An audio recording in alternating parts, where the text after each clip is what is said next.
नमस्कार, मैं हूं आकांक्षा पांडे और इस वक्त आप मुझे देख रहे हैं झीलों की नगरी से, भोपाल से। यहाँ आज का दिन बेहद खास है क्योंकि संसद के नए भवन में नई इबारत रची गई है। महिला आरक्षण बिल पेश हो गया है और आज इस वक्त भोपाल में मैं मौजूद हूँ और मेरे साथ मेरी सहयोगी हरप्रीत और सुप्रिया भी मौजूद है। इनसे हम चर्चा करेंगे कि आज जो महिला आरक्षण बिल पेश किया गया है वो कितना खास है। अब इस बिल के बाद किस तरह से आधी आबादी की पूरी जिंदगी बदलेगी, इस बिल में क्या खास है, वो तमाम चीजें हम इनसे जानेंगे, चर्चा करेंगे कि इस नए बिल के बाद अब राजनीतिक गतिविधियों में महिलाओं का हक और कितना बढ़ जाएगा। हरप्रिया, सुप्रिया, आप दोनों का भी बहुत बहुत स्वागत है। हरप्रीत जी, आपसे सबसे पहले मैं समझना चाहूंगी कि आज हमने देखा कि प्रधानमंत्री नरेंद्र मोदी ने कहा कि बेहद ज़्यादा खास और ज़रूरी हो जाता है कि महिलाओं को अब हम आगे लाएं, आगे बढ़ाएं और उसके लिए महिला आरक्षण जो बिल है पेश कर दिया गया है। बिल्कुल, देखिए, अगर बात की जाए ना सिर्फ देश के लिए बल्कि पूरी दुनिया में आज एक इतिहास रचा गया है भारत की तरफ से, और ये इतिहास प्रधानमंत्री नरेंद्र मोदी ने नई संसद में रचा है। जिस तरह से महिलाओं को आगे बढ़ाने की बात की जाती है, मध्य प्रदेश में तो ज़रूर मुख्यमंत्री शिवराज सिंह चौहान ने महिलाओं को हर जगह नौकरी हो, चाहे कोई भी जगह हो, वहाँ पर आरक्षण दिया है। लेकिन अब 33% ये आरक्षण अब संसद और राज्यों की जो विधानसभा है वहां पर मिलेगा। इसका सीधा सीधा जो फायदा है वो महिलाओं को मिलेगा। महिला आरक्षण विधेयक के अनुसार अब संसद और राज्यों की विधानसभाओं में महिलाओं के लिए 33% सीटें जो हैं वो आरक्षित हो जाएंगी। इस बिल के मुताबिक अनुसूचित जाति और अनुसूचित जनजाति के लिए आरक्षित सीटों में से 1/3 सीटें SC/ST समुदाय से आने वाली महिलाओं के लिए आरक्षित हो जाएंगी।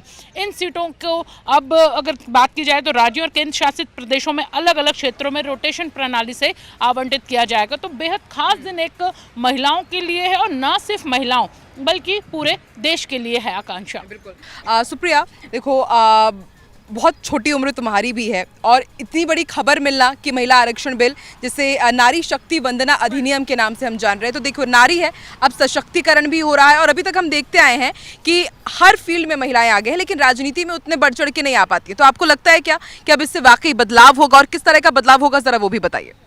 हाँ बिल्कुल, इससे महिलाओं के लिए ये बहुत बड़ी बात है क्योंकि ये जो भी कदम उठाया गया है संसद में, ये बहुत बड़ी उपलब्धि होगी महिलाओं के लिए कि वो काफ़ी ज़्यादा एक दूसरे को भी मतलब प्रोत्साहित करेंगी कि भाई हम बाकी सारे फील्डों में तो हैं लेकिन इस फील्ड में पॉलिटिक्स में नहीं है, तो वो बढ़ चढ़ के हिस्सा लेंगी और वो भी आएंगी। और ऐसा भी होगा कि जब वो राजनीति में भी आएंगी तो उनको बहुत सारी चीज़ों की समझ होगी जो पुरुषों को नहीं होता है। तो वो बहुत सारे ऐसी आगे भी चल के कोई बिल लाएंगी या फिर बहुत सारी कानून आएंगे जिसमें कि वो महिला के लिए खास करके वो लाया जाएगा। तो महिला को बहुत ज़्यादा इससे फ़ायदा मिलेगा। वैसे वहीं हम आपको ये भी बता दें कि इस बिल को सबसे पहले 1986 में 12 सितंबर को संसद में पेश किया गया था, लेकिन वहाँ पर पेश होने के बाद बहुत बार 2004-5 बहुत बार इस बिल पे बात हुआ और काफ़ी ज़्यादा विपक्ष ने भी बात किया और बहस चली। लेकिन 2010 में इस बिल को राज्यसभा में पास कर दिया गया था, लेकिन लोकसभा में जाकर ये बिल जो है वापस से अटक गया क्योंकि लालू प्रसाद यादव के पार्टी और समाजवादी पार्टी ने इसका विरोध किया और उन्होंने कहा कि अगर आप ये बिल लाओगे तो हम आपका साथ नहीं देंगे, आपकी सरकार को गिरा देंगे। लेकिन वहीं हम आपको ये बता दें कि उनका सॉलिड रीज़न था इसके पीछे, और वो ये रीज़न था कि वो कह रहे थे कि जो अगर वो बिल पास हो जाती है, अगर ये बिल पास होता है तो जो शहरी महिलाएं हैं वो इसमें आ जाएंगी, लेकिन जो पिछड़ा वर्ग की महिलाएं हैं जो आज भी यहाँ तक नहीं पहुँच पाती हैं, अगर ये रिजर्वेशन महिलाओं को दिया जाता तो वो पिछड़े वर्ग की SC/ST की जो महिलाएं हैं वो आगे नहीं आ पाती, दबदबा हो जाता शहरी महिलाओं का। तो ये एक बहुत बड़ा रीजन था कि विपक्ष ने उस समय इस पे सरकार का साथ नहीं दिया था। तो देखिए, कई बार कवायद हुई है महिला आरक्षण बिल ताकि पेश हो, लेकिन आज नए संसद भवन का उद्घाटन हुआ, शुभारंभ हुआ, प्रधानमंत्री नरेंद्र मोदी, हरप्रीत, वहां पैदल चलकर पहुंचे और उसके बाद देखिए, कहना गलत नहीं होगा कि गणेश चतुर्थी के दिन प्राण प्रतिष्ठा इस नए और अच्छे कदम के साथ हुई है। हरप्रीत, अगर दांव पेच की अगर बात की जाए, आने वाले समय में अब लोकसभा चुनाव है, विधानसभा चुनाव है, मध्य प्रदेश में भी है, छत्तीसगढ़ में भी है, तो इसके बाद अब क्या फिगर्स हो जाएंगे अगर 33% महिलाओं को आरक्षण मिल जाते हैं तो? बिल्कुल, देखिए, इस साल विधानसभा चुनाव होने हैं मध्य प्रदेश में भी।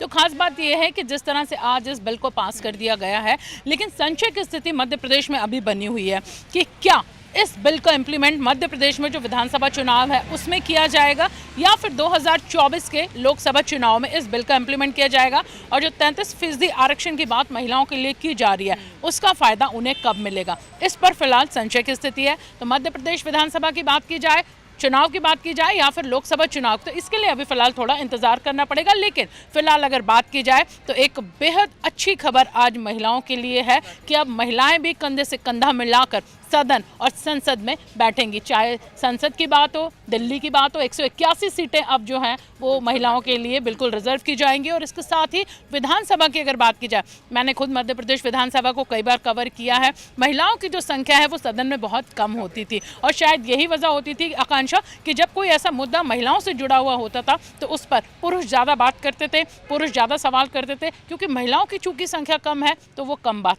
कर पाती थी या कम सवाल या फिर कम जवाब दे पाती थी। लेकिन अब लगता है कि जब संख्या बढ़ेगी तो सदन में महिलाओं की संख्या भी नजर आएगी, और जब कोई ऐसा मुद्दा हम महिलाओं से, युवतियों से जुड़ा हुआ होगा तो उस पर चर्चा ज्यादा। तो इसलिए हरप्रीत हम भी इसलिए यहाँ पर पहुंचे कि हम भी चर्चा कर पाएं, क्योंकि आज का दिन हमारे लिए भी बेहद खास है।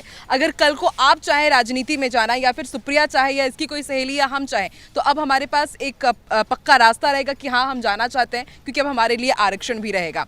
हरप्रीत, लोकसभा चुनाव की अगर मैं बात करूँ तो अभी भी संशय की स्थिति की, क्या इस बार जो लोकसभा चुनाव होने हैं इसी टाइम से अभी से लागू कर दिया जाएगा या आगे भी बढ़ सकता है?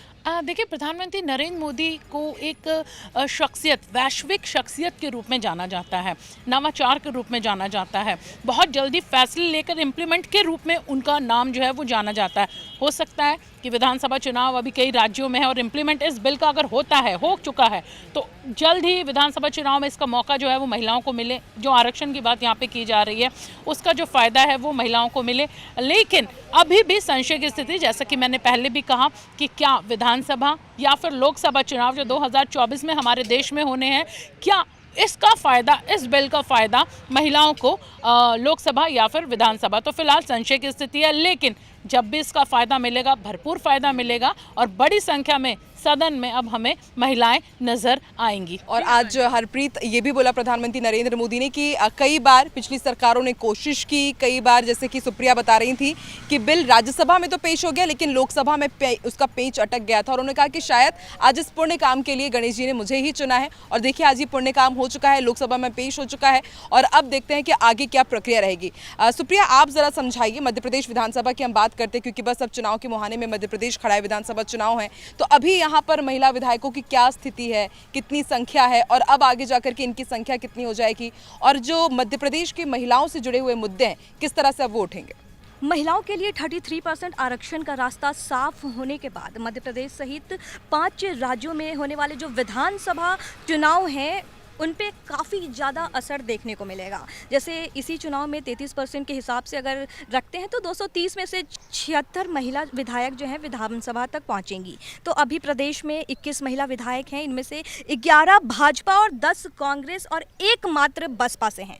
तो वहीं भाजपा लगातार 3 चुनावों में, जैसे 2008, 2013 और 2018 से 10%, जबकि कांग्रेस करीब 12% महिला प्रत्याशी ही उतार रही है। भाजपा ने संगठन में 33% आरक्षण दिया है, लेकिन विधानसभा चुनाव के टिकटों में नहीं। कांग्रेस में ऐसा अभी तक कोई भी प्रावधान देखने को नहीं मिला है। तो देखिए, सियासी दल बात ज़रूर करते हैं कि राजनीतिक चर्चाएं होंगी, हम बिल लेकर के आते हैं, प्रकार प्रकार के हम कहते हैं कि हम महिलाओं को सशक्त करने की कोशिश कर रहे हैं, लेकिन उसके बाद आप देखिए किस तरह से यहाँ पर अब वाकई एक सॉलिड बेस तैयार हो गया। नारी शक्ति वंदना अधिनियम लागू हो चुका है, और अब देखने वाली हरप्रीत बात होगी कब इसे लागू किया जाता है और इसका फ़ायदा कब तक मिलेगा। तो हमने आज चर्चा करने की कोशिश की है क्या दाव पेच है और किस तरह से अब इसे लागू किया जाएगा, इसका कितना असर होगा, सुप्रिया और हरप्रीत ने हमें बताया। और तमाम इसी तरह की खबरों के लिए, चर्चाओं के लिए आप IBC 24 और IBC 24 के तमाम डिजिटल प्लेटफॉर्म्स ज़रूर देखते रहिए। हरप्रीत, आपका भी बहुत बहुत शुक्रिया, और सुप्रिया, तुम्हारा भी बहुत बहुत शुक्रिया।